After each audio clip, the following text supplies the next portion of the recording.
নমস্কার। কবি শুভ দাশগুপ্তের কবিতা সার্থক জনম।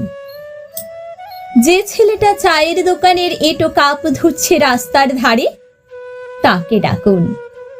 তার কানে কানে বলুন, সুজলাং সুফলাং মলয়জ শীতলাং। হ্যাঁ, বেশ সুন্দর করে বলুন। যে মেয়েটা চাকরির নাম করে বনগাঁ কিংবা চাকদা থেকে রোজ সকালের ট্রেনে সেজে গুজে শহরে আসছে শরীর বেচে চাল ডাল নুন কিনতে, তাকে ডাকুন। তার কানে কানে সুরেলা কণ্ঠে বলুন, সার্থক জনম আমার জন্মেছি এই দেশে। যে ছেলেটি লটারির টিকিট নিয়ে দরজায় দরজায় ঘুরছে আর বলছে, বিশ্বাস করুন আমি ভদ্রলোক, আজ 10 বছর হলো আমার কারখানা বন্ধ, তাকে ডাকুন।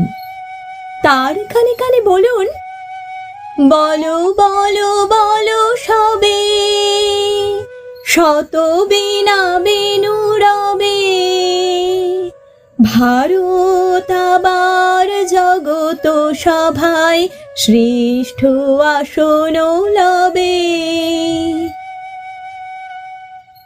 রাতে আকাশ কাঁপিয়ে অঝোরধারে বৃষ্টি নামলে যে মা আজ লণ্ঠন হাতে তার টালির ঘরের দরজায় ঠাঁই দাঁড়িয়ে থাকেন তার খোকনে ফিরে আসবে বলে, যে খোকনকে এমনই এক বর্ষার উন্মত্ত রাতে কালো গাড়ির পুলিশ তুলে নিয়ে গিয়েছিল আর বরানগরের রাস্তায় ভোরের ঘুম ভাঙা কুকুর প্রথম দেখেছিল যার রক্তাক্ত গুলিবিদ্ধ লাশ, সেই মাকে ডাকুন।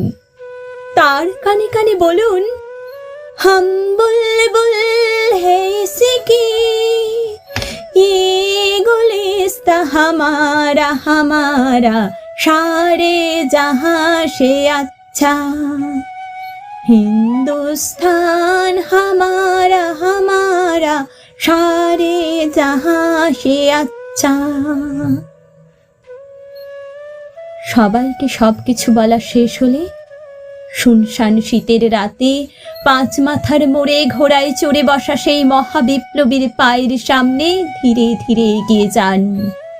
ফাঁকা রাস্তায় রাতের বাতাসে কান পাতুন, শুনতে পাবেন সেই বিপ্লবী পুরুষের বজ্রকণ্ঠ, আমি তোমাদের কাছে রক্ত চেয়েছিলাম তোমাদের স্বাধীনতা এনে দেব বলে, আমি পারিনি, কিন্তু আমি আমার সমস্ত জীবন উৎসর্গ করেছি।